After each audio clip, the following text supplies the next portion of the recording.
Hello, Hofstra fans, and welcome to the W Mason Coach Report with head women's lacrosse coach Shannon Smith. Welcome, Coach. Thank you for having me, Stephen. Coach, just one game last week, and really just an absolute great lacrosse game. Obviously, Hofstra came on the short end of a double overtime 9-8 loss to James Madison. Just give us the recap from your side of it, your thoughts on the game.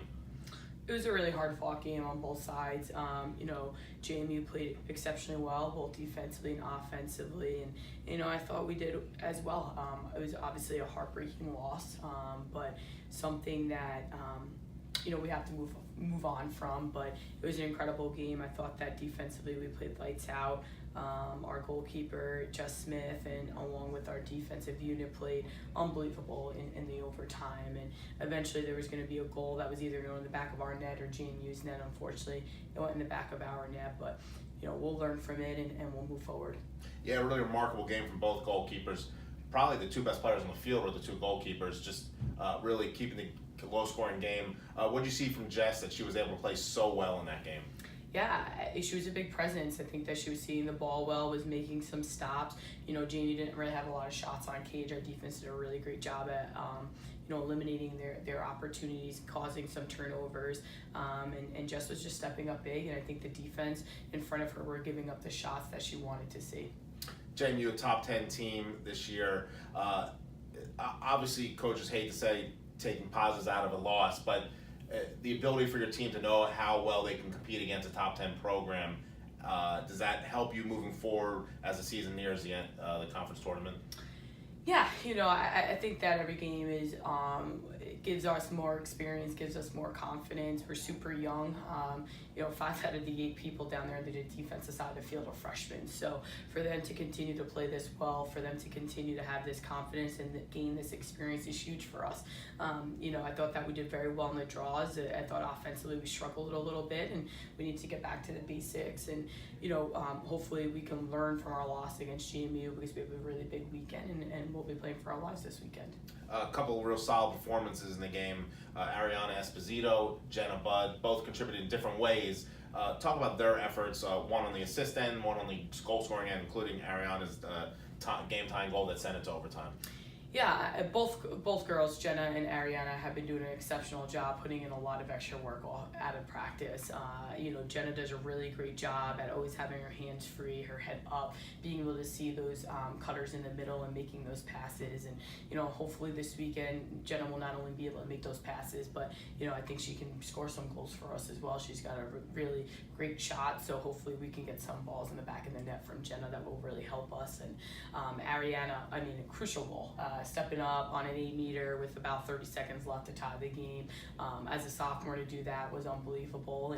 And she's, not only did she come up with those big goals, but she came up with a lot of big ground balls, really was riding hard, and she's just been doing the little things correctly and working her butt off the past couple of games. Another player doing the little things, Alexa Matera, 6 draw controls in the game, ground balls, cause turnovers, and if it's not that stuff, she's scoring and assisting. She's really, as her career developed, become one of the most important pieces of this team. What have you seen from her overall this season, and especially in the JMU game? What'd you like? Since the beginning of the season, Alexa has been rock solid in between the 30s. She's so reliable for us to be able to get ground balls, be able to transition the ball for us from defense to offense, coming up with caused turnovers, and does a really great job on the draw circle. And even on defense, she's just so lengthy. She sees the field very well, understands the slides, and does very well for us on the defensive side, especially in our man-down unit. She does a great job for us. Offensively, she scores crucial goals when we need them, and I think she's only starting to really develop more on the offensive side of the field, but she's been rock solid, in between the 30s, and when we do need things from her offensively, she steps up, and hopefully we need a big weekend from Alexa on the offensive 30, so hopefully we can have that more from her, but it's been really nice to see her development. And you've teased the upcoming weekend. They're all huge because you play so few conference games in lacrosse, but you have home game on Friday at 2 p.m., game time change against Towson, your senior night, and then Sunday at Delaware. Let's take the Towson game. A really strong schedule early on from the Tigers, thus the record's not as great as it is, but they're 2-1 in the league, same as you. This game has the makings of as big of a game as you're going to have all season, doesn't it? It does. The only thing that I'm worried about is that Towson is 2-1. They've played a really tough non-conference schedule. I think they're a really scary lacrosse team, and they've been playing exceptionally well. In their last 2 games, they put up a lot of points on the offensive side of the field. So they're extremely well coached.